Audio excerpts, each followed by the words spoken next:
Il est très important de savoir de quoi on parle. Il faut savoir ce que c'est que la gauche et la droite. Il faut savoir aussi ce que c'est que l'homme et la femme. Si on ne le sait que de manière très insuffisante et très approximative, ça génère beaucoup de problèmes. Je l'ai montré en ce qui concerne la gauche et la droite. On emploie des mots comme ça, on dit bah oui, c'est ce que les gens disent, c'est comment ils se disent, de droite, de gauche, et puis ça suffit. Terminé. C'est insuffisant, c'est du bâclage.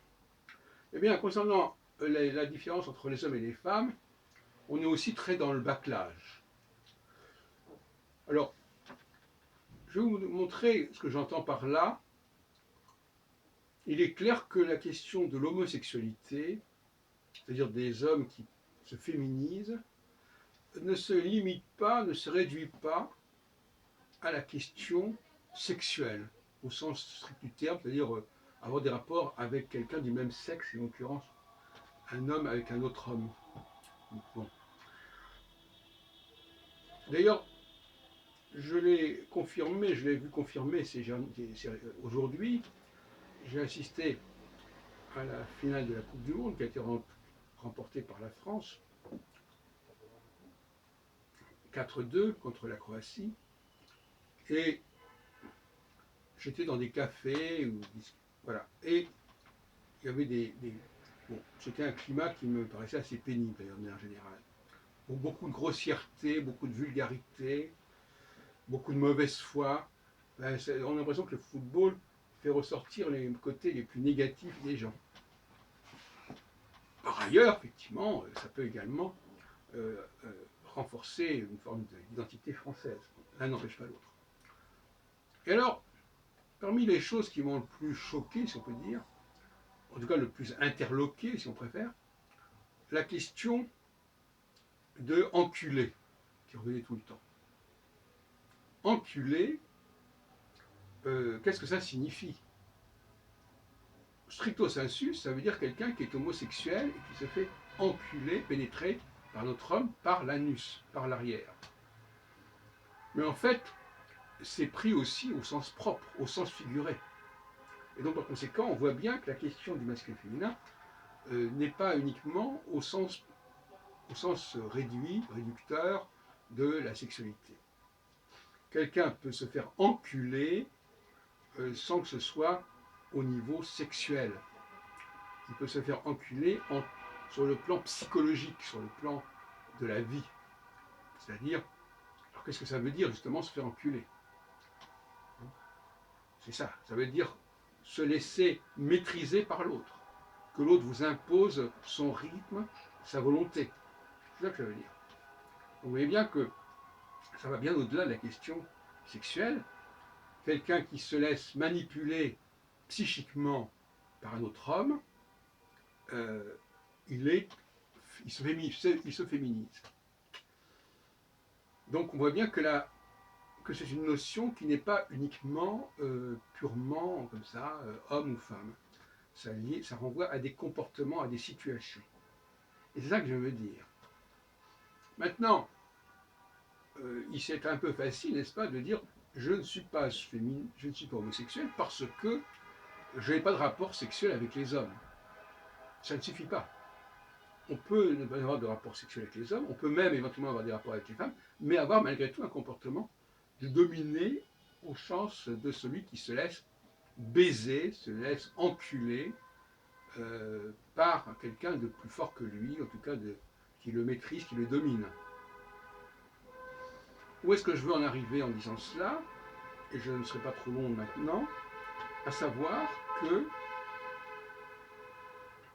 le fait, par exemple, de mémoriser les choses, pour moi, est un comportement féminin chez un homme.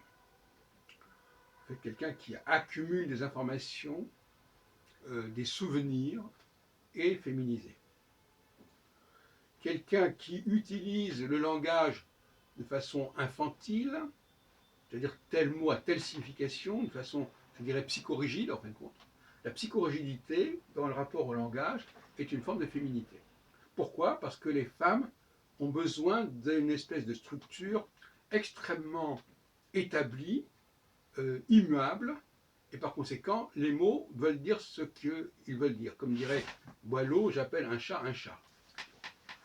Et par conséquent, les femmes ont besoin d'une base, d'un socle extrêmement bien établi, qu'on ne remet pas en question, qui est accepté par tous, même si c'est un consensus extrêmement ancien, et qui est bien plus ancien que le groupe qui l'accepte et qui le reprend à son compte.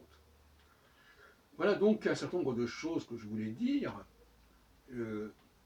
Et je crois que tant qu'on n'aura pas précisé ces choses-là, tant qu'on se polarise sur la question du rapport sexuel, on passe à côté de la problématique de la relation entre les hommes et les femmes.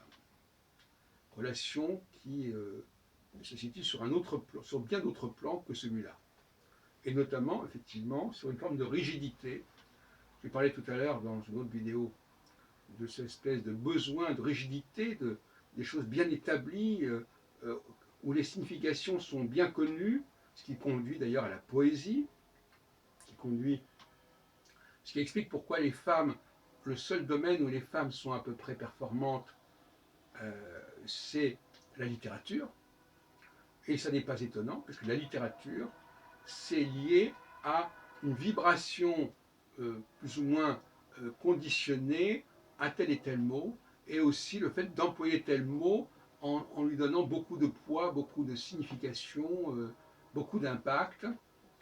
Et donc par conséquent, les gens qui peuvent jouer sur les mots, qui peuvent jouer avec les mots, qui peuvent communiquer avec les mots, et qui manipulent quelque part le mental par l'utilisation de tel et tel mot, qui immédiatement fait vibrer quelque chose, ça c'est également très féminin. L'homme, lui, le véritable homme, il n'est pas comme ça. Lui, il ne fonctionne pas comme ça. Le mot n'est pas conditionné, n'est pas relié de manière automatique et figée à telle et telle signification.